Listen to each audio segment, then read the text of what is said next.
तो Thor love and thunder release होने में बहुत ही कम दिन बचे हैं।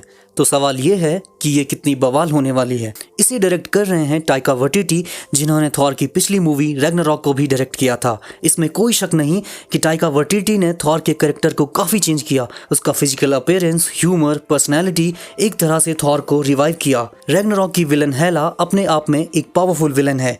बावजूद इसके एक तरह से उसने थॉर को स्ट्रांग बनाया और उसे निखारा। थॉर ने अपनी आंख और अपना फेवरेट वेपन म्योनलिर खो दिए, फिर भी वो उठा और लड़ा।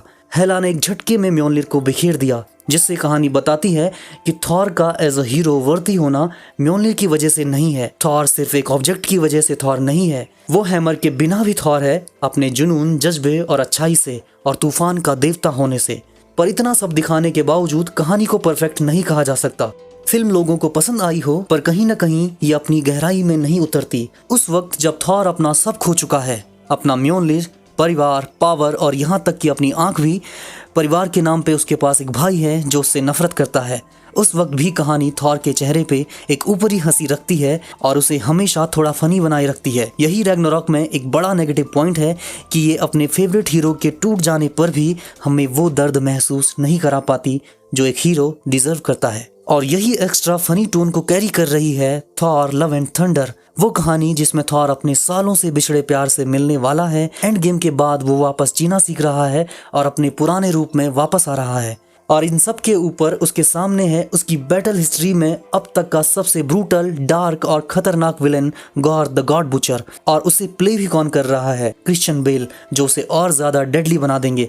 बावजूद इसके अगर ये कहानी डार्क होने से बचती है और अगर गॉर के आने से नाउम्मीदी और निराशा नहीं आती है, तो ये थॉर की जर्नी का ऐतिहासिक युद्ध नहीं हो सकता, बिल्कुल भी नहीं। क्योंकि उम्मीद की रोशनी तभी खूबसूरत लगती है जब आप उसके लिए अनगिनत अंधेरों में भटके हों। दर्द के बिना मरहम की कोई कीमत नहीं। मार्वल शुरू से ही अपनी मूवीज में एक फन एलिमेंट को रखता है, जिसने ज्यादातर काम भी किया है, पर हमेशा नहीं। एज ऑफ अल्ट्रॉन के बाद हल्क नहीं रहा, उससे उसका गुस्सा छीन लिया गया जो हल्क को हल्क बनाता था। और एक इंसान जिसका गामा रेडिएशन ने सब कुछ बदल दिया, उसकी नॉर्मल लाइफ छीन ली, वो अब MCU में एक खुशहाल, बड़ा और हरा आदमी है जो आप देखकर हंस सकते हैं पर उस कैरेक्टर को महसूस नहीं कर सकते। और ऐसे ही गॉर द गॉड बुचर का ओरिजिन ही गॉड के लिए नफरत से है। गॉड जो भी बन पाया है वो इसलिए क्योंकि उसने हमेशा हर पल गॉड से नफरत की। और अब अगर वो थॉर के सामने आकर खुद को कंट्रोल रखता है या कोई कूल विलन दिखने की कोशिश करता है, तो आप उस सीन को एंजॉय तो कर लेंगे पर महसूस नहीं। और फिर ये कहानी लंबे वक्त तक याद नहीं रखी जाएगी। ये बस एक आम MCU मूवी होगी जो ये कहानी बिल्कुल भी डिजर्व नहीं करती, क्योंकि इसका खलनायक गॉर द गॉड बुचर है। बैटमैन डार्क नाइट एक हिस्टोरिकल सुपर हीरो फिल्म बन पाई क्योंकि उन्होंने उसके विलन जोकर के साथ जस्टिस किया।